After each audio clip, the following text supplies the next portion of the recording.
A group of children were playing at fighting when the story began. A young boy claiming to be a powerful sorcerer struck a girl on the head with a wooden branch after she pretended to be a monster that hunts wizards. When the girl cried out and questioned why he had actually hit her, the boy simply argued that in their games, monsters are always supposed to be defeated by wizards. Watching the scene, an elderly man named Rabs commented on the children's mourning energy. The boy, recognizing the elder, asked him how one could join the ranks of the wizards. Rabs, however, explained that magic isn't gained through simple wishes.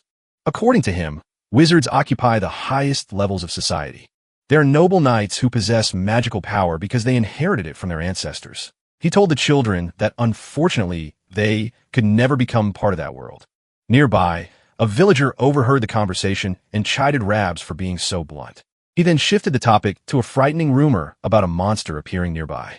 Rabs confirmed the news was true, mentioning that a man named Rob had encountered the beast at the village entrance the previous night. The creature was described as a massive house-sized leopard cloaked in pitch-black shadows. Despite the danger, Rabs told the man not to panic as the village chief had traveled to the city to hire a wizard to hunt the beast. The girl's mother felt relieved by this update. She spoke to her daughter, telling her she must stay out of the forest for the time being. Rabs added a final warning to the group, noting that without a wizard, killing such a monster is virtually impossible. As the villager checked if everyone in the area had been warned, he specifically asked if the shepherd living on Heiser Hill had been told. Up on that hill, a shepherd named Tran lay resting under the open sky. He felt trapped in a monotonous life, thinking about how he saw the same landscape every single day. He even worried that he might eventually lose his ability to speak due to the isolation. His thoughts were interrupted when Rabs arrived and insulted him, calling him a lazy brat for slacking off before sunset. Tran didn't seem bothered and simply asked the old man to step aside because he was blocking the sun. Agitated by the young man's lack of respect, Rabs asked if Tran was still holding a grudge over an old conflict. Tran confirmed this, bringing up the time his mother passed away and Rabs tried to seize her sheep to make them communal property. After the old man awkwardly cleared his throat, Tran made it clear that he wasn't generous enough to give away his inheritance. He told Rabs that they weren't on friendly terms and bluntly asked him to go away. Frustrated by the shepherd's attitude, Rabs shouted at the young man, who simply glared back and asked why he was being bothered. The elder explained that a massive monster had been spotted, a house-sized leopard originally found by a man named Rob. While Tran acknowledged the gravity of the situation, Rabs was struck by the boy's lack of fear, especially since he was in a vulnerable position. Rabs advised him to stay alert and mentioned that the village chief was currently seeking a wizard's help. Although the old man claimed he had only come out of genuine concern, Tran doubted his honesty, suggesting instead that Rabs was more worried about the safety of the sheep than his well-being. Before the elder could yell again, Tran insulted him by complaining about his bad breath and told him to leave, watching as the old man walked away. Once alone, Tran pondered the nature of monsters, viewing them as creatures possessing mysterious magical powers. He reasoned that if humanity had wizards, then the animal kingdom had monsters. He felt a spark of excitement at the news of a wizard's arrival, eager to finally see one with his own eyes. Though he remained skeptical about whether a wizard hired by a small-town official would actually be impressive, despite his doubts, he was curious to witness their true strength. His reflections were cut short when he caught the scent of blood in the air. Driven by curiosity, he descended into the forest to track the smell. After focusing on the trail and moving deeper into the woods, he came to a sudden horrifying halt. On the ground before him lay the remains of Rabs, whose body had been torn to pieces. Tran ironically noted that the man who had warned him to be careful was the first to fall. Looking at the carnage, he realized no normal animal could have caused such damage. It had to be the work of the monster. Just then, a heavy paw hit the ground, and a massive creature emerged from the shadows. As the beast crept closer, Tran stared it down, finally accepting that the terrifying rumors were entirely accurate. Meanwhile, back in the village, the young boy who had been playing was asking his father about the strength of these beasts. He wanted to know if it was true that adults stood no chance against them. His father confirmed their terrifying power, explaining that any ordinary person who tried to fight one would likely leave nothing behind to be buried. When the boy asked about the fate of the village, his father reassured him that the chief's wizard would handle the situation. He insisted that a wizard could never lose, describing them as elite beings born with magical gifts who could slay a monster with just a single word. At that very moment, as the beast lunged toward him, Tran looked directly at the creature and commanded it to die. Upon receiving the command, the beast recoiled, creating some distance between itself and Tran. As the shepherd began to emit a strange aura, The creature snarled at him. Tran began to doubt if his abilities were working, especially after he ordered the monster to stop during its next leap, and noticed it only pulled back momentarily. He realized that while he couldn't kill it with a simple word, he was frustrated that he couldn't even freeze it in place. The monster struck again, but Tran managed to dodge the blow, leaving the beast to turn and find him standing off to the side. Having formed a plan, Tran reached into his coat and retrieved a rock, remarking that he should stick to his skills as a shepherd. As the beast prepared for another lung, he commanded the stone to harden before placing it into his sling. With his eyes glowing a brilliant gold, he ordered the projectile to gain speed. He stepped forward, swinging the sling and telling the stone to pierce through his target. The rock took flight with such incredible velocity that it appeared to break the sound barrier. It moved too fast for the beast to fully escape. The stone grazed the creature's ear as it whistled past into the air. The monster launched a final desperate attack with its jaws wide open, but Tran remained calm, noting that it was actually aiming for his head. Suddenly, the stone he had thrown stopped midair. It twirled and then smashed violently into the back of the monster's skull, completely blowing it apart. Standing over the lifeless body, Tran thought about how this was his first time using that particular technique against a monster. He grumbled about how the villagers were making him work too hard and wondered if he should just dump the carcass into a nearby valley. In reality, Tran was a wizard. He had first discovered his extraordinary talents 8 years earlier at the age of 10, when he discovered he could make heavy logs float. Back then, he had excitedly called out to his mother to show her how he could control the wind and create fire. However, his mother's reaction was not what he expected. She screamed at him to stop, marking the only time she ever showed him true anger. When he asked what was wrong, she sat him down for a serious talk. She asked if he wished to stay with her for a long time, and when he said he did, she made him promise never to use his powers again, especially not in front of others. She reminded him of the tales regarding nobles and knights, explaining that while anyone with magic is called a wizard, their origins differ. She taught him that nobles are the descendants of divine beings known as the Phryans who once saved humanity, whereas knights are the offspring of nobles and humans. Confirming he understood her explanation, the boy listened as his mother clarified that these origins were the reason for the different ranks within the wizarding community. She revealed that his own power was inherited from his father, who had been a knight, and warned him that certain wicked nobles treated knights as nothing more than slaves. Because of this danger, she insisted that he must keep his magical identity a complete secret. 8 years have since gone by, and Tran has remained faithful to the vow he made to his mother.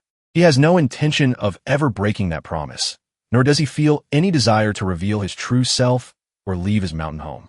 However, his solitude was interrupted when someone began pounding on his door, shouting for him to step outside. When Tran opened the door to see what was happening, he yawned and asked if they were actually accusing him of killing Rebus. The angry villagers grabbed him by the collar, calling him shameless and claiming he had harmed the old man before leaving him to be devoured by monsters. Tran remained silent, quickly realizing that they were trying to frame him. He figured that since the village's eldest member had died while the younger men were too frightened to fight, they saw him as the perfect scapegoat to shift the guilt away from themselves. As one villager tried to strike him, Tran easily dodged the blow, thinking about how useful magic could be. He headbutted the attacker and reflected on how a strong intent consumes mana. When another man charged at him, Tran whispered a command for him to trip. As the man hit the ground, Tran noted that he didn't need to do anything dramatic like starting a fire. He just used tiny, subtle amounts of power to dominate them without causing any deaths. Before long, the struggle ended with all the men defeated and scattered across the ground. Tran, who had successfully hidden his nature for nearly a decade, told the men they should have channeled that energy into Robin's funeral instead. He then turned to the nearby women and asked if they intended to fight as well, but they replied they had only come to watch. He told them to take the fools away with them. Back inside, Tran anticipated that things would be chaotic in town again. He suspected the villagers would use the fight as an excuse to cheat him during future trades, but he decided he would simply use force again until he received a fair price. He felt confident that the beating he gave them would keep them away for a while. However, another knock soon sounded at the door, calling them insane for returning so soon. He threw the door open only to find a tall stranger standing there. The man apologized for the intrusion, explaining that he was a traveler looking for a favor. Realizing this wasn't another villager, Tran apologized in return, explaining that he had just dealt with some very unwelcome guests. Feeling slightly awkward about his lack of social grace with the locals, Tran wondered if he had been polite enough, remembering the manners his mother had instilled in him. It was unusual to see a sword-bearing traveler in such a quiet, forgotten town. Though Tran initially suggested the man look elsewhere for an inn, the loud rumbling of the stranger's stomach changed his mind. With a sigh, he invited the traveler inside.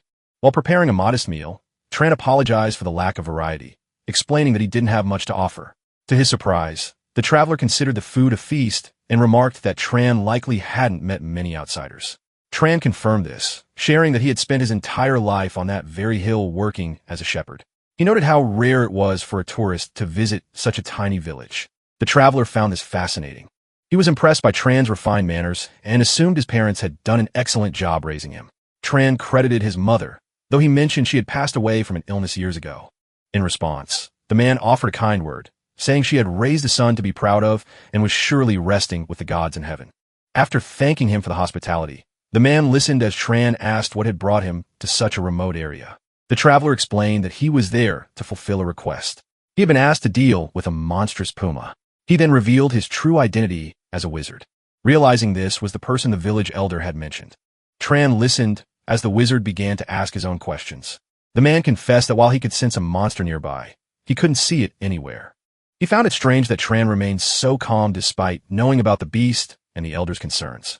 Since Tran was the most likely target for an attack, the wizard remarked that he seemed remarkably brave for a simple shepherd and asked who he really was. As the man questioned him, Tran's mind flashed back to a conversation from his childhood. He had once asked his mother why his magic had to stay a secret. She had used a metaphor to explain the danger, comparing nobles to shepherds and knights to the dogs they kept. She warned him that while they might act with affection, they wouldn't hesitate to sell or sacrifice him.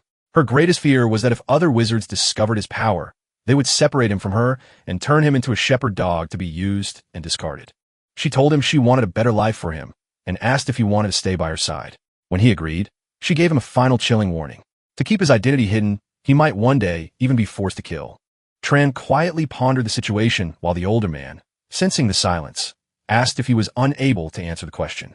After staring at him for a moment, Chiron let out a nervous laugh, remarking that Tran's serious expression was making his little joke feel quite awkward. Realizing it had all been a prank, Tran apologized for his lack of a sense of humor. Chiron, however, insisted that he was the one at fault for flustering the young man, admitting he had taken the teasing too far because the boy's reaction was so entertaining. As they moved past the awkwardness, the traveler noted that they hadn't introduced themselves properly yet. The older man revealed his name was Chiron and described his life as a wanderer, feeling he should have spoken up first. Tran introduced himself as an 18-year-old shepherd. When Chiron mentioned he was 75, Tran was surprised, noting that the man didn't look old at all for his age. Chiron explained that this was because wizards age much more slowly than normal people, allowing them to enjoy much longer lives. Curious about his lifestyle, Tran asked how he had become a traveler. Chiron explained that after serving the Arabian family for 60 years, he finally decided to leave. He expressed a desire to spend his later years roaming freely rather than settling down, an idea that Tran found quite romantic. As they continued their harmless chat, Tran realized he had never known that talking with a good person could be so much fun. The two continued talking until the sun began to rise over the horizon. Noticing how much time had passed as the light grew, Chiron handed over an Arabian silver coin. He explained that it was made of the purest silver and was worth far more than the meal he had eaten. Tran accepted the payment with gratitude and wished the man a successful hunt. Chiron told him not to act as if they would never meet again, suggesting he might stop by a few more times to mooch off him before finally moving on. Later that day, it was time for the sheep to graze, so Tran walked out to the fields. He gave a command for the animals to gather, and they immediately looked at him and began walking his way. Reflecting on the encounter, he realized that Chiron was the first wizard he had ever met. He wondered how long it had been since he had a conversation that felt so natural and easy. Tran was struck by the humor and warmth in the man's speech, which surpassed that of any adult he had ever known. He truly believed Chiron was a good person, especially remembering that the man had even returned with a wolf. Before this meeting, Tran had always assumed that knights were nothing more than emotionless hunting dogs serving arrogant nobles. Tran couldn't help but wonder how he was supposed to inform Chiron that there were no longer any monsters left on his Errol Hill. At the same time, Chiron was trekking through the woods, noting that the atmosphere felt incredibly bizarre. Although he spotted the messy remains of a fight, he couldn't detect a monster's presence anywhere. His confusion grew when he looked up and found a small stone from a sling buried deep inside a tree trunk. He started to question if someone had already hunted the beast, wondering if the village chief had hired a second wizard. Yet, He felt a sense of relief knowing the area might be safe. However, his relief was short-lived when he suddenly sensed a presence and turned to find the monster approaching him with its face horribly mangled. As the creature let out a terrifying howl, Chiron identified it as a wraith. He quickly leaped backward to avoid an incoming strike. Reflecting on how a dead monster turns into a vengeful spirit if its mana isn't properly absorbed or dispersed. Since any professional monster hunter would know this basic rule, Chiron concluded that whoever killed the beast must have been a wizard, though he couldn't figure out if they were just ignorant or had left it to transform on purpose. He reasoned that a novice knight would never have the skill to take down such a beast. But regardless of the killer's intent, he knew he had to destroy the spirit. Chiron drew back a bow made of pure lightning and fired a magical arrow. But the attack simply vanished the moment it touched the monster. This led him to wonder if the creature's mana was actually much stronger than his own. Suddenly, the beast sank into the earth. As Chiron tried to predict its next move, the monster emerged from his own shadow and loomed over him, striking his arm and drawing blood. Chiron realized that this was a level of combat a mere knight couldn't handle. In his view, only a noble, even one of lower rank, would stand a chance. As he was knocked backward, he marveled at the irony of encountering such a powerful wraith in a tiny, remote village. The beast began to twist its body, transforming into a form even more disgusting and horrific than before. Believing his end was near, Chiron refused to give up without a fight. He vowed to take the monster with him to the grave, planning to focus every bit of his remaining mana into his hand to deliver a fatal stab as the creature lunged. Just as the two were about to collide, a shining object suddenly whistled out of the dense jungle. It was a single rock, and it struck the monster with immense force. Chiron watched in total bewilderment as the creature collapsed to the ground. When Tran approached to check if he was all right, the older man remarked that the shepherd's sudden appearance was just as startling as one of his jokes. Realizing the truth, Chiron asked why the boy had hidden the fact that he was a wizard. Before Tran could respond, Chiron shifted the question, wondering why the boy had bothered to save him when he could have easily walked away and left him to die. Recalling the night Chiron had brought him a dead wolf, Tran explained that his reasons were simple. He reminded the man that with such high skills, he could easily earn a much more comfortable living elsewhere. Chiron had called the villagers pitiful, explaining that those living on the frontier spend their lives trembling in fear without any real protection. Although Tran argued that this wasn't the man's responsibility, Chiron insisted that because wizards inherit the power of gods, they should take pride in protecting the defenseless. He did admit, however, that not every wizard shared this philosophy, as everyone chooses their own path. As a monster rose for another strike, Chiron smiled but quickly turned serious. He warned Tran that this beast was far beyond their level, and that only a noble could truly face it. He urged the boy to run to the village chief, start an evacuation, and leave him to hold the monster off. Though Chiron had spoken bravely, he privately doubted how long he could actually last. Tran calmly told him not to worry, claiming that if his previous attack had landed, everything would be fine. Confused, Chiron wondered if the boy had been holding back his true strength. Initially doubting that a young knight hiding in the mountains could defeat a wraith that usually required noble intervention. However, Chiron soon realized he wasn't just witnessing a chance encounter in a rural village or the bravado of a runaway knight. Instead, he felt he was watching the rise of a wizard who might one day change the world. Tan stood firm before the beast, declaring his desire to finally test the true extent of his limits. Despite the boy's incredible talent, Chiron refused to let him fight alone, insisting the opponent was too dangerous for them not to work together. But as the monster lunged, a sudden, lightning-fast attack sent it flying before Chiron could even react. Realizing he was actually getting in the way and providing no real help in the heat of the moment, Chiron decided his new role was to support the young shepherd and help his talent truly bloom. Meanwhile, Tran launched a relentless series of strikes at the beast. Despite his speed, he soon realized the situation was becoming difficult, as his physical hits seemed to be having no real effect on the creature's body. Chiron shouted a warning that physical strikes alone would never be enough to destroy a wraith. When Tran asked for a different way to kill the creature, the older man instructed him to use elemental magic like lightning or fire. Following this advice, Tran's eyes began to glow as he summoned flames. But he quickly noticed that the fire simply bounced off the monster's hide without causing any damage. This failure left Chiron in a state of shock. He realized that Tran seemed to lack the basic common sense of a wizard, specifically the fundamental rule of establishing causality to make magic affect a living target. It became clear to Chiron that while Tran had indeed killed the original beast, his lack of knowledge had allowed it to transform into a wraith. He concluded that the boy had likely never absorbed mana in his life. Despite his disbelief at Tran's ignorance, Chiron was still stunned by the youth's raw power. He coached him further, explaining that he shouldn't just light a fire, but must actively create and launch the flame at the target. Tran quickly regained his footing and began to channel the fire into his hand. Chiron noted to himself that while creating fire is simple for a wizard, controlling it usually requires extensive training. However, Tran mastered the task instantly. With a powerful flame now at his command, the boy stepped forward and hurled the fire at the monster. The resulting explosion caused the creature to scream as it began to burn. Chiron urged Tran to stay focused and keep pouring his mana into the spell to ensure the fire didn't go out until every trace of the wraith was incinerated. As Tran intensified his mana, his eyes shimmered with rainbow colors, and the flames grew even more violent. Once the battle ended, Chiron could hardly believe they had won. He reflected on the absurdity of the situation, noting that while it usually took the power of a noble to face such a strong wraith, a mountain shepherd had just taken it down.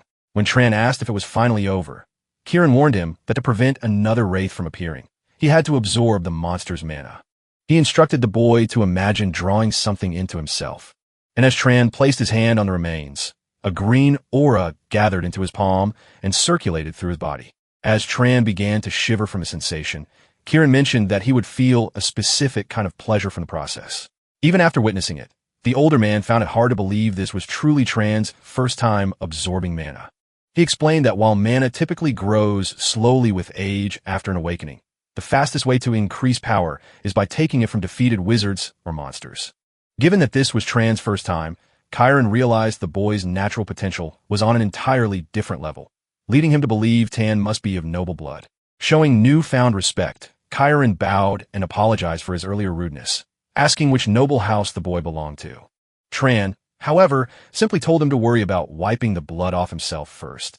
Once they were back inside, Chiron sat with his arm wrapped in bandages. He felt a deep sense of shame for his earlier behavior, repeatedly apologizing for his lack of manners. In his eyes, it was wrong to have someone as important as Tran performing such humble tasks for him. However, Tran quickly dismissed these concerns, reminding the older man that he was no one special. He explained that he was merely a shepherd who didn't even know his own father's identity. Tran then gave him a sharp look, telling him to drop the formalities, which Chiron eventually agreed to do. Despite this, Chiron couldn't help but wonder why a wizard of such caliber would choose to live as a shepherd. He clarified that he wasn't trying to be insulting, but the job simply didn't seem to match Tran's obvious power. Tran then revealed that he was simply honoring his mother's dying wish. When Chiron asked for more details, Tran described the harsh reality of how nobles live at the base of the mountains. He explained that if his true identity were ever discovered, those in power would simply exploit him before tossing him aside. Rather than calling this overprotective, Chiron surprisingly remarked that his mother had been very wise, which caught Tran off guard. Chiron admitted that his mother's fears were well-founded. He noted that great power naturally leads to conflict, recalling a devastating war that occurred about 20 years prior between the House of Arabian, which he served, and the Great House of Zahar. The casualties were staggering. Out of roughly 3,000 Arabian knights, over 900 were killed. This meant nearly a third of their force was wiped out. Sadly, Chiron shared that everyone he loved was part of that loss, including his friend Denver and his own wife and son, all of whom were killed by House Zahar. He agreed that a knight's life can often end more pointlessly than that of a commoner. However, Chiron pointed out one major flaw in his mother's reasoning.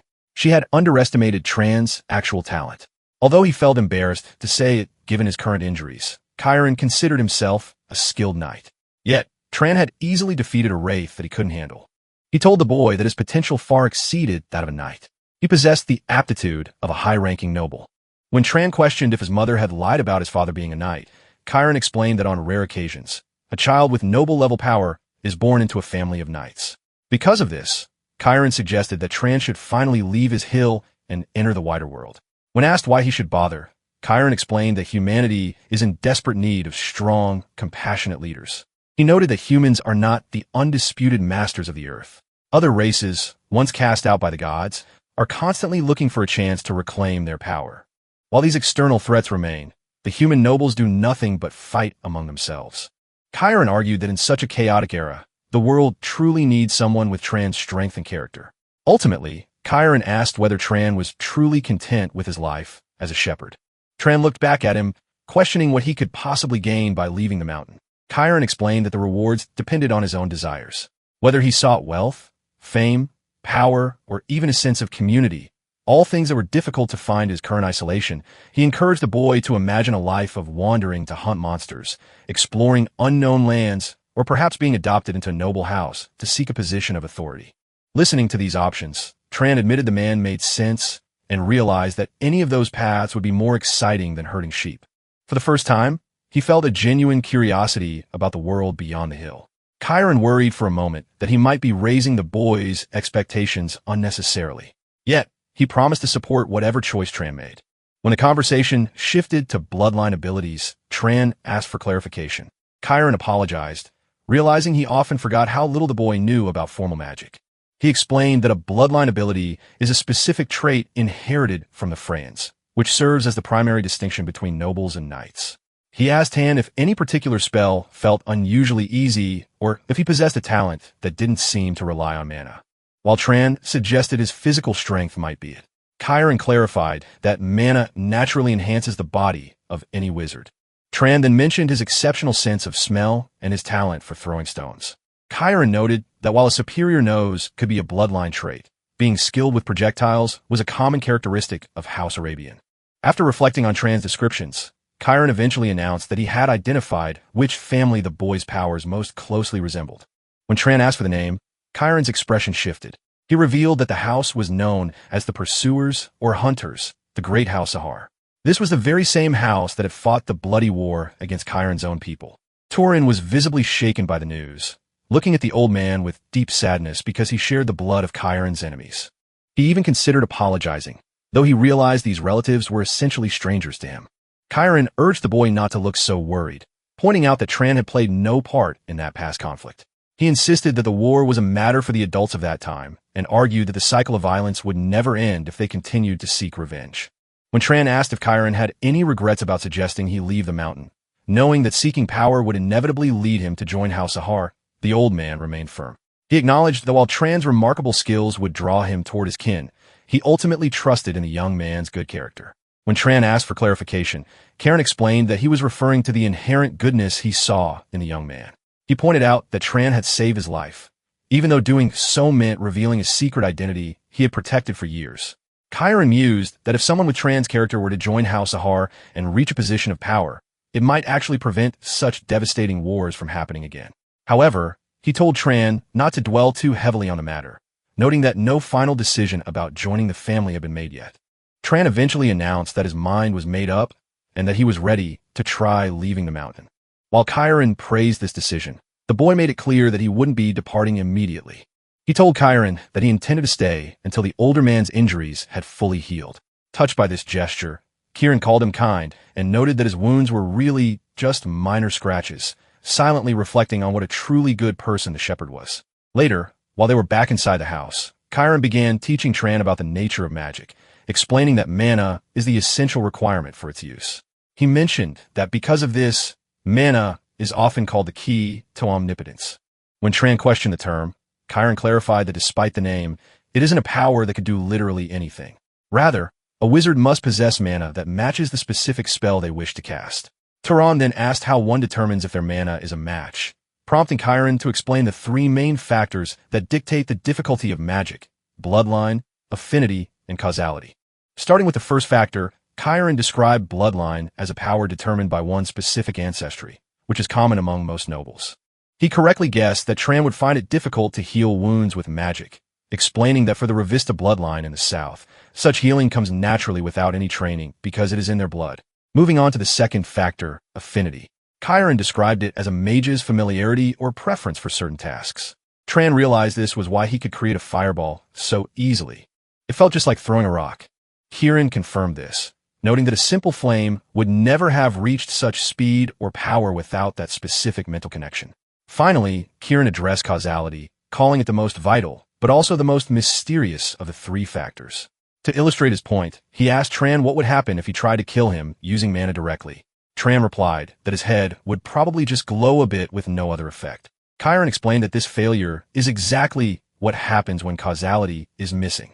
He noted that magic fails when there is no logical cause for the desired result, or when the intended task is simply too difficult to achieve without a proper foundation. After listening to the explanation, Tran felt he was beginning to grasp the concept. Kieran explained that to kill someone, rather than wasting mana on a vague wish for death, a wizard must provide a logical cause. He noted that creating and launching a flame is a far more natural process than simply trying to ignite a target directly. Impressed by the boy's quick grasp of the concept, Kieran remarked that Tran possessed the mind of a scholar rather than just a mage.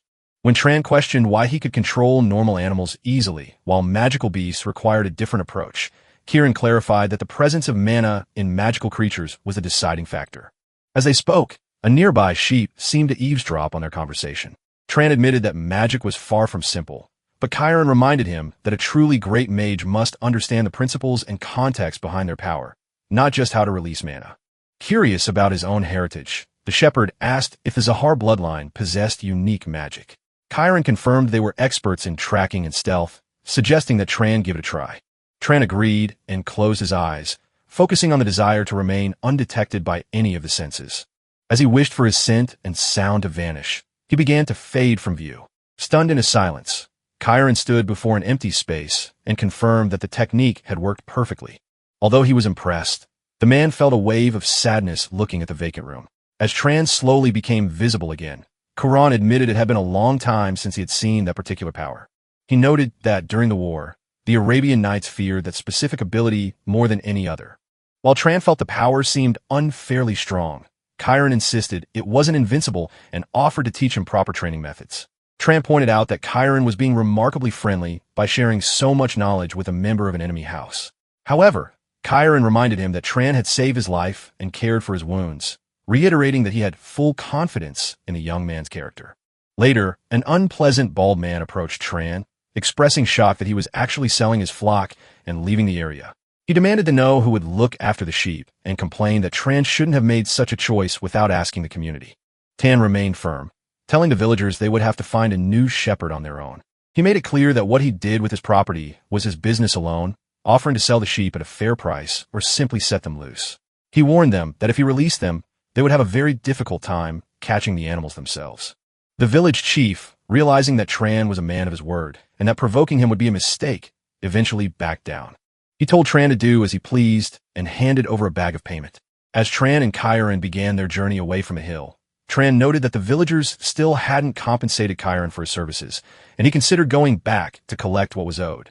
Kieran declined the offer of compensation, insisting that since Tran was the one who actually defeated the beast, he didn't intend to take the credit or the money.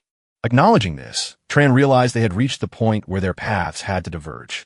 Kieran expressed his apologies for not traveling further together, explaining that he simply felt more comfortable on his own. In return, Tran thanked him for everything and shared his hope that they might meet again in the future under happy circumstances. For a long while, Tran stood and watched the older man's figure fade into the distance. It was only then that he truly understood why he had been so insistent on Kieran dropping the formalities. Despite never lacking love from his mother, he realized he had been secretly longing for a father figure, someone who could serve as a role model and show him the kind of man he ought to become. As his own journey continued, Tran traveled deep into the desert and navigated through a canyon. Scanning the horizon to see how much further he had to go, he eventually spotted a group of people in the distance.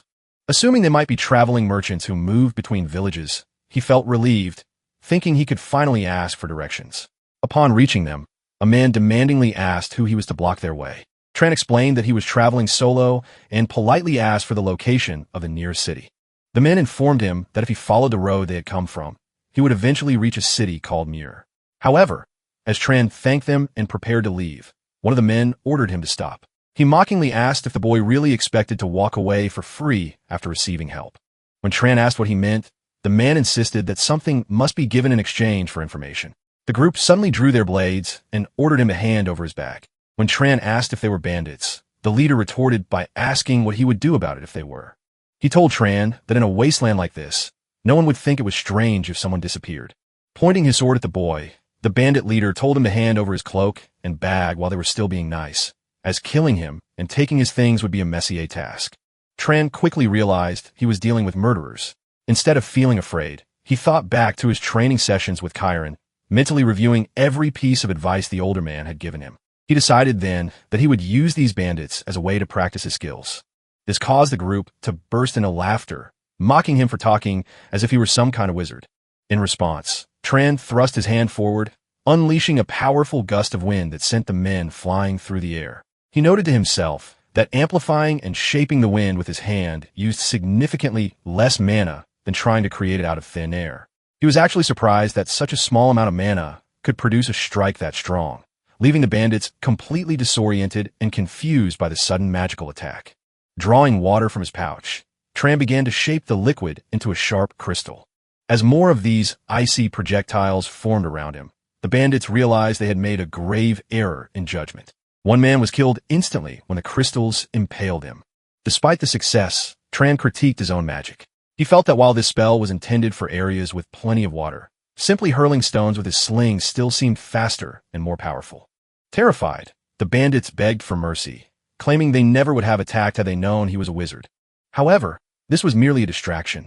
While the leader spoke, the rest of the group tried to sneak up on Tran from behind.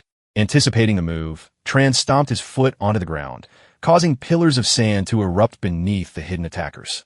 The leader stood frozen in shock as he watched his entire crew being impaled by the earth. Tran told the man he had one question, and the desperate leader promised to answer anything.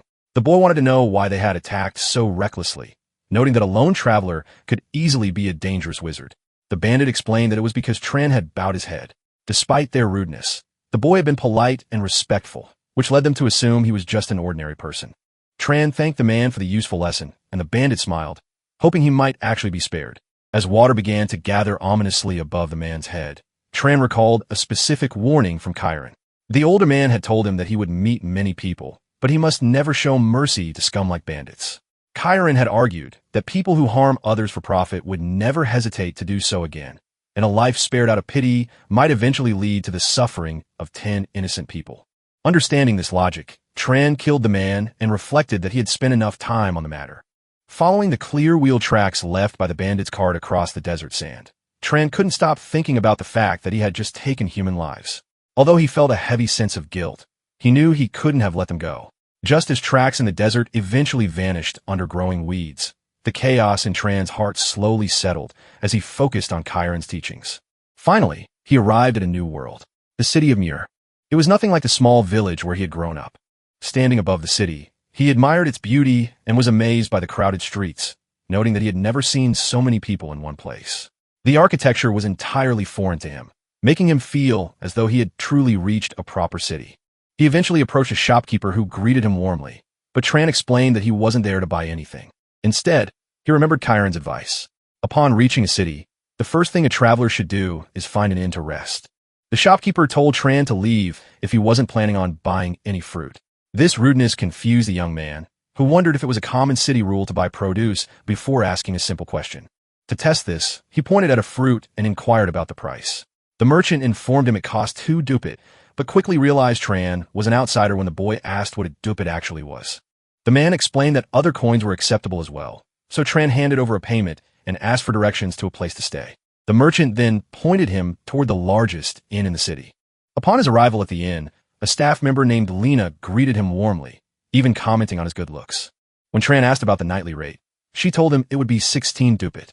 He agreed to stay, but mentioned he had a further question regarding whether there were any monsters in the area with active bounties. Lena seemed surprised by the inquiry. Internally, Tran was thinking about Chiron's advice. Hunting monsters was not only a way to earn money, but also the primary method for absorbing mana to grow stronger. When Lena didn't immediately answer, Tran pressed her for a response. She eventually explained that nothing in life is free and made it by a drink before providing more information. She told him to visit City Hall, but had to explain what it was after realizing Tran was truly from the countryside. She described it as a place where officials employed by the local lord handle public business. Since it was already dark, she suggested he go the following morning if he wanted to find a monster bounty. Lena then asked if he was a monster hunter, which prompted Tran to ask for a definition of the term. Lena explained that some people believe an ordinary person can turn into a wizard by hunting monsters. She mocked anyone who believed such a superstition, but Tran questioned if it really was just a myth. Suddenly, a man named Midden placed a hand on Tran's shoulder. Maydeen, a monster hunter himself, insisted that killing monsters to become a wizard was a proven fact because he had witnessed it personally. Although Lena was shocked to see him alive, Medine declared he wouldn't die until he achieved his goal of using magic. After Tran politely moved the man's hand, Midden apologized for the intrusion. Tran expressed interest in hearing more about the transformation process. Midden explained that because wizards gain strength by hunting, it stands to reason that a normal person could eventually cross that threshold. He revealed that his group of 4 was currently hunting for that exact purpose. When Tran asked if any of them had successfully become a wizard yet, Midden admitted they hadn't. He noted that in this city, the only wizards were the Lord's personal mage and 3 others serving under him. Midden observed that the boy's equipment seemed too worn out for hunting and inquired if he even carried a weapon. In response, Tran held up his sling. Midden noted that it clearly saw a lot of use based on its condition. Tran explained that the tool was effective for quickly launching projectiles about the size of an egg, leading Midden to suggest that he could easily use it to hunt monsters like foxes or rabbits. Mentioning that their group was looking for an additional long-range attacker, Midden invited Tran to join them, but the boy politely declined the offer with a smile. Later that night, while resting in his room, Tran reflected on the day's chaos and decided there was no real reason to hunt with the group. He found it hard to believe he had actually left his village and felt a sense of uncertainty about what lay ahead. Suddenly, sensing someone outside, he remembered Chiron's warning that cities are not inherently safe and that he must stay alert, with his hand charged with mana just in case. He cracked the door open and asked Lena why she was there. She asked if he was already asleep and suggested she could stay to keep him warm as she thought the room might be chilly. When Tran asked for clarification, Lena smiled and began to take off her clothes, telling him the offer was exactly what it sounded like. The confused boy pressed her further, so she explained that she would do whatever he desired for a small fee. He then asked what would happen if he wanted nothing at all, but she accused him of lying, claiming she could read his true desires on his face. However, Tran remained completely unmoved, causing Lena to stare at him in surprise. He recalled Chiron's stern warning never to fall into such honeypots. The older man had cautioned him to be extremely careful with women at inns and prostitutes, noting that many carried diseases. While wizards had strong natural resistance to illness, Chiron had warned that a careless mistake could lead to passing a disease to a future partner, advising him never to let temporary desire lead to regret. Reflecting on his experiences with both the fruit seller and now Lena, Tran concluded that city life was quite harsh. He was struck by how people attached a price tag to even the smallest bits of information or conversation, viewing the urban environment as rather cold-hearted. His thoughts were interrupted when he overheard Medine and his companions talking nearby. The men were questioning why Midden had tried to recruit Tran, arguing that the boy didn't look helpful. Midden's allies agreed, adding that since the boy seemed so overconfident, he would have made the perfect bait to use during a hunt. Midden explained that he felt a connection to the boy who reminded him of his own younger self. He believed that by keeping Tan close, the boy might have a better shot at surviving a bit longer, though his companions teased him for being far too kind-hearted.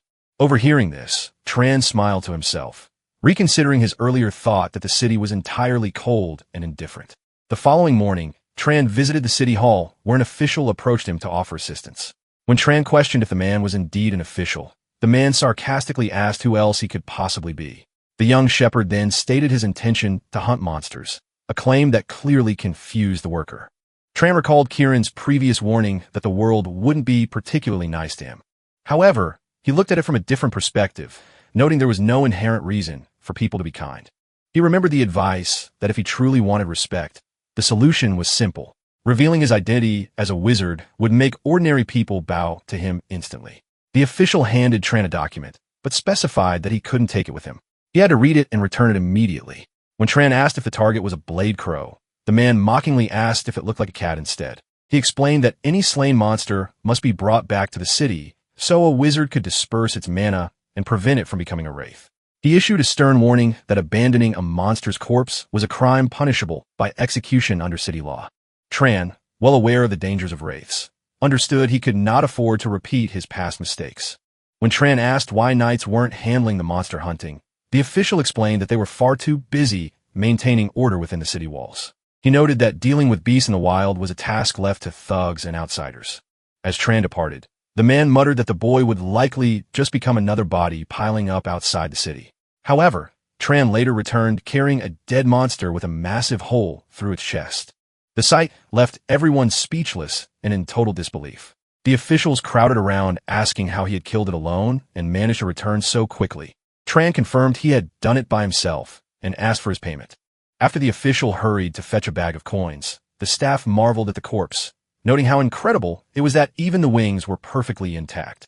They wonder how a blade crow could be brought back in such pristine condition. When the official noticed Tran was still waiting, he asked why he hadn't left yet.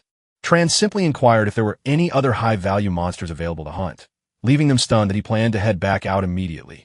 Later at the inn, Lena served Tran the most expensive items on the menu, admitting she never imagined someone like him could take down 30 monsters in only 3 days. She commented on the small fortune he must have earned from the bounties, but Tran, eating heartily, replied that money wasn't his primary motivation. His real objective was the monster's mana.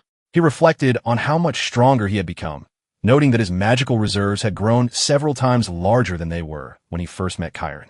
Despite his recent growth, Tran sensed that he was reaching a plateau, realizing that it would be difficult to increase his strength much further by only absorbing the mana of weak monsters. Shifting his focus to the meal, he asked Lena if she had taken a bite of his food, but she reminded him that he had finished the entire plate on his own. She joked about how much he could eat despite his thin frame, while the chef expressed his satisfaction that Tran had enjoyed a dish he hadn't prepared in a long time. Tran's peaceful meal was interrupted as he stood to leave. One of Midden's companions grabbed his coat, mockingly, asking if he was really eating such expensive food all by himself. The men taunted him about the small fortune he had supposedly earned from his bounties and suggested he should share some charity with his partners. In response, Tran punched the man in the face, sending him stumbling back and dryly asked if he wanted any more help. When another man grew angry and swung at him, Tran easily dodged and struck him as well. A third man tried to attack with a chair, but Tran blocked the blow and ended the scuffle by simply flicking the man's forehead. Lena, becoming increasingly anxious, shouted at them to stop brawling inside the inn. Later that day, Midden approached Tran to apologize for his men's behavior, explaining that he had given them a stern scolding. He promised it wouldn't happen again, admitting that they had been struggling financially and simply felt jealous when they saw Tran's success. After Midden ordered the two men to apologize, which they did, Tran asked if things were truly that difficult for them. Midden confessed they were at their limit and probably wouldn't be able to cover their room fees, though he insisted it was their own problem to solve. Surprisingly, Tran handed over a bag of money. When a confused Midden asked why, Tran explained that it was repayment for the kindness Midden had shown him earlier by worrying about his safety and trying to recruit him. Midden was shocked that Tran knew about those intentions, but Tran reminded him that nothing in life is free. He expected information in exchange for the gold. Midden laughed, asserting that sharing information was his specialty, and promised to tell Tran everything he knew. Sometime later, Tran stood outside the city and reflected that this would likely be his final hunt in the area. Thanks to Midden's surprisingly thorough insights, he felt it was time to move on to his next destination. He thought highly of Median, noting that while he wasn't as experienced as Chiron, his lack of cynicism made him a purer and kinder person. Suddenly, a familiar scent caught Tran's attention. He began to run toward it, desperately hoping his intuition was wrong. As he pushed into the jungle, he noticed deep gouges on the trees. His fears were confirmed when he found one of Midden's men bleeding out from a massive chest wound. Looking further, he discovered Midden's lifeless body on the ground, surrounded by the very coins Tran had given him, now soaked in blood. Looking down at the scene, Tran was struck with disbelief by what had happened. He found one of the men still clinging to life, and as the survivor struggled to speak, he managed to whisper a single word. Rabbit. Tran was initially confused by the mention of such a creature, but the dying man clarified that they had been attacked by a rabbit monster. Turning his gaze, Tran saw the beast still feasting on the remains of another companion. The monster, noticing his presence, glared at him with glowing red eyes. The creature suddenly charged with incredible speed. Tran managed to leap out of the way, just in time, watching as the beast slammed into a tree and obliterated it instantly. Realizing how close he had come to being hit, Tran quickly readied his sling. He fired a stone that magically split into 3 as it flew through the air, but the monster effortlessly deflected each one. Tran noted that the beast seemed well-versed in defending against projectile attacks. As the rabbit monster prepared for another dash, it was startled when Tran suddenly vanished into thin air. Confused by his disappearance, the monster halted its attack, only for Tran to reappear behind it and plunged a dagger into its neck. Tran immediately retreated and used his magic to turn invisible once more. The monster lunged at the spot where he had been, but it only succeeded in cutting down a tree. Driven to a frenzy, the creature began blindly slashing at every tree in sight. Eventually, exhausted and losing blood, the monster let out a final scream and collapsed. Tran's strategy of baiting the creature into a rage had worked. After canceling his invisibility, Tran approached the carcass and extended his hand to absorb its mana. He noticed the energy was far more potent than what he had gained from the leopard monster he first encountered. The surviving man, watching in awe, realized that Tran was actually a wizard. When asked why he kept his identity a secret, Tran ignored the question and instead asked if there were any personal belongings he should return to the men's families. The man began to cry, explaining that none of them had families, and looked at Midden's body with deep regret. Tran's thoughts shifted to a previous conversation he had with Midden about a great nearby city called Orem. Midden had described a place there called a library, which housed thousands of books. Tran remembered how his interest was immediately piqued at the mention of so much knowledge. When he had asked how to gain entry, Meidan explained that access was restricted with rumors suggesting that only wizards were permitted inside. Recalling this, Tran told the dying man that he had made up his mind. He was on ahead to that great city. After burying the men and standing over their graves to wish them peace, Tran finally turned and walked away. A short time later, he found himself waiting in a long line to enter the great city of Orem. He felt a bit embarrassed reflecting on how he had been so easily impressed by the smaller city of Muir, as the sheer scale of Orem made its predecessor seem tiny by comparison. The massive crowd trying to gain entry was something he had never imagined, and he observed the guards with curiosity, wondering if they were scanning the masses for criminals. It was clear that a city of this size operated with a much more sophisticated security system. When he reached the front, the guards blocked his path. When Tran asked what the issue was, they informed him that he couldn't enter in such a filthy state, advising him to at least clean the dust off his clothes. Eventually, he made it inside and was immediately struck by the sight of a colossal tower. Recalling Midden's stories, he realized this had to be the library. The building was so overwhelming that Tran was certain it could only have been constructed using magic. Upon reaching the entrance, Tran told the guards he wished to go inside, but they flatly stated that the facility was reserved for wizards. When he claimed to be one of the guards became furious, accusing him of a crime. The guard insisted that a mere boy could never be a wizard and began to charge his hand with mana as a threat. Tran remembered Chiron's lesson that mages can recognize one another by sensing the strength of their mana. Deciding to use this, he released a massive surge of power. The guard was so terrified by the intensity of Tran's mana that he collapsed to the floor. Realizing the boy was no ordinary magic user, but someone of noble rank or higher. The guard, trembling, introduced himself as Kenya, a knight of House Voltas, and asked which house Tran represented. Tran asked if disclosing his lineage was a requirement for entry, to which Kenya replied it was not. However, he explained that using the library required the master of Valta's permission and offered to contact the house on Tran's behalf. Tran could only sigh as he realized the process was becoming far more complicated than he had expected. Soon he found himself in a bathhouse being scrubbed by maids, wondering how his simple request for a book had led to this.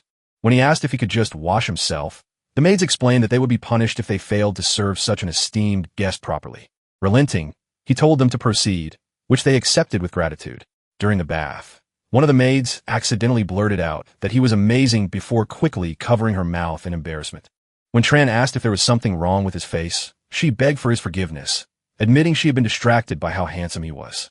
He told her there was nothing to forgive, though the maid scolded him for speaking so casually to them given the difference in their social status.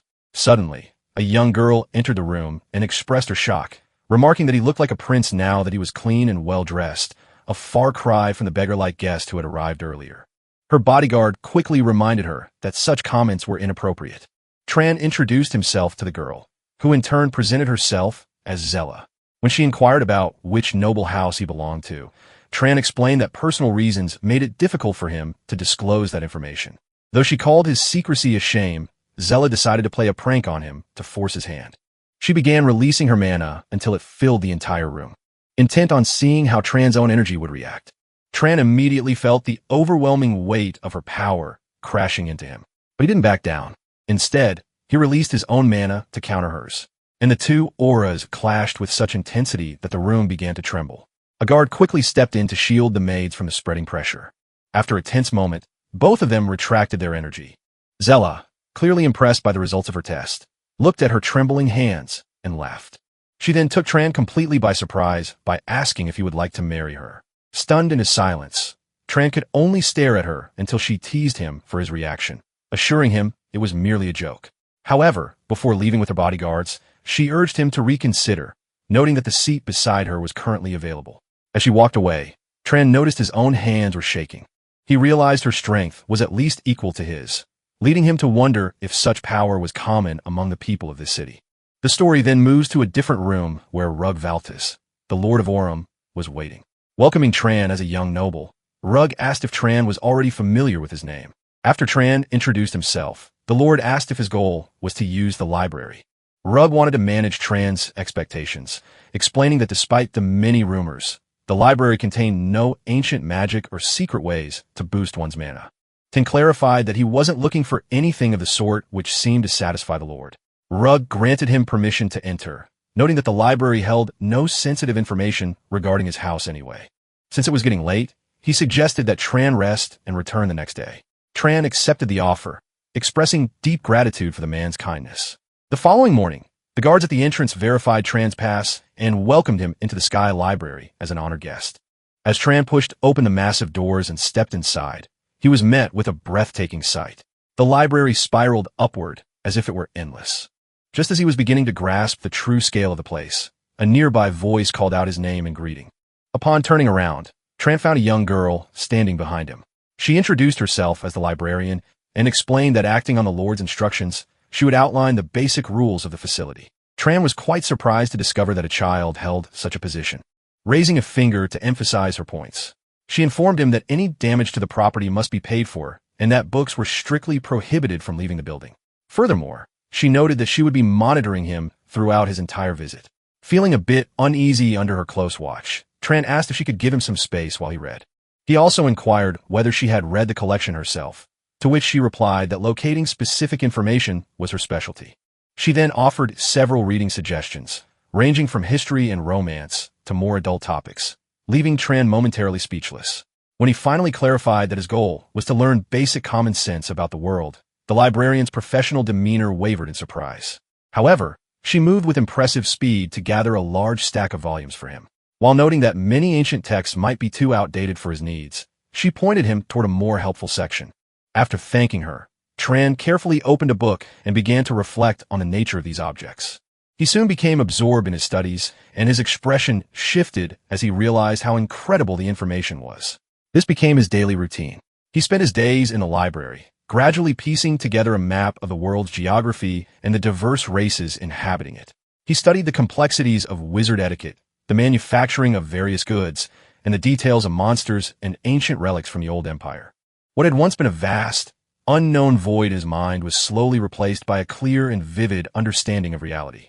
Eventually, Lord Rugvaltis approached Tran and observed that he had been making full use of the library's resources. Tran agreed, but the Lord quickly pivoted the conversation. He explained that while Tran was being treated as a noble, granting him access to the library had been an extra act of kindness for which he now expected a favor in return. Without hesitation, Tran asked what was required of him. Rug described a dangerous monster to the north of Aurum that had been preying on travelers. He revealed that 4 knights sent to deal with the threat had been killed and eaten. Although a noble was needed for the task, the Lord claimed his house could only spare 2 people at the moment. Believing that protecting the innocent was the duty of a wizard, Tran agreed to assist. Nevertheless, he felt a lingering suspicion as he knew that most wizards typically avoided getting involved in such matters. Rug emphasized the urgency, noting that the northern road was a vital trade route that had been obstructed for 10 days. Tran suddenly realized that the trouble had started even before he arrived in the city, leading him to conclude that the Lord's goodwill in opening the library had likely been a calculated move to recruit him for this hunt. The scene transitions as a large party departs from the city.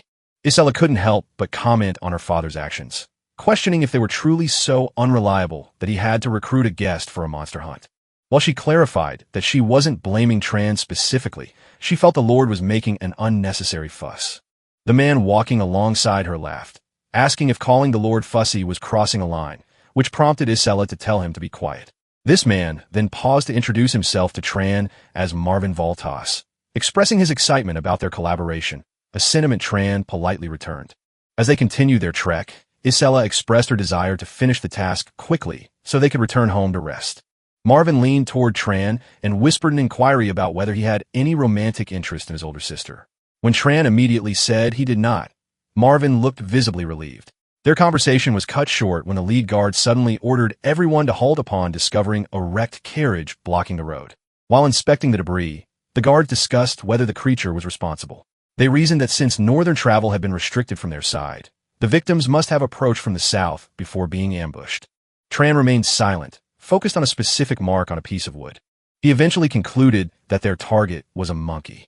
When Isella questioned this with doubt, Tran pointed out a distinct handprint. He explained that the beast had attacked the peddlers before retreating into the woods, suggesting that they could find it by tracking its trail. Isella admitted she had little skill with tracking magic and asked Marvin if he could help, but he also lacked the ability. Stepping forward, Tran volunteered to try and began searching through the carriage remains. Isella wondered aloud if he belonged to a specialized tracker bloodline, but Tran simply picked up a scrap of fabric, explaining that he was just very used to this particular method. Closing his eyes, Tran caught the scent from the cloth and activated a search spell. When he opened his eyes, a glowing blue energy trail became visible to him, leading him to point the way into the forest. The trail eventually led them to a river, where Tran noted that the creature seemed to have washed itself. Isella found it hard to believe a simple animal would wash on purpose to hide its scent, but Tran suggested it might have just felt like cleaning up. Suddenly, the blue lines reappeared in Tran's vision, and he shouted a warning that the beast was right behind them. A giant monkey monster with glowing red eyes emerged from the trees, letting out a deafening roar. The beast raised its hands, which were clutching massive boulders, prompting the knights to scream for everyone to get out of the way. The monster hurled the stones with such incredible speed and force that anyone in their path was sure to be severely wounded. Although Tran managed to dodge the assault, he was stunned by what he saw next. Instead of dodging, Isella and Marvin used the knights as human shields to protect themselves. Once the initial attack ended, Isella heartlessly tossed aside the heavily injured knight she had been holding. Tran finally understood that his mother's warnings about the world had been correct all along. As the chaos unfolded, Isella screamed for the remaining knights to launch an attack. The soldiers who were still standing rushed toward the beast, which turned to flee. Seeing this, the knights immediately gave chase. Meanwhile, Tran calmly prepared a small stone for his sling. Although Isella and Marvin were running after the monster, they struggled to keep up with its superior speed. Isella began to worry they would lose their target. But her words were cut short when a projectile whistled past her so fast she couldn't even react. The stone flew through the air, piercing the monster's body and leaving it screaming in agony. Turning around, the siblings saw Tran walking toward them, casually spinning his sling as the creature collapsed. Seizing the moment while the beast was incapacitated by Tran's strike, Isella extended her hand to deliver the finishing blow. An immense torrent of fire erupted from her, taking the shape of a dragon as it surged toward the helpless monster.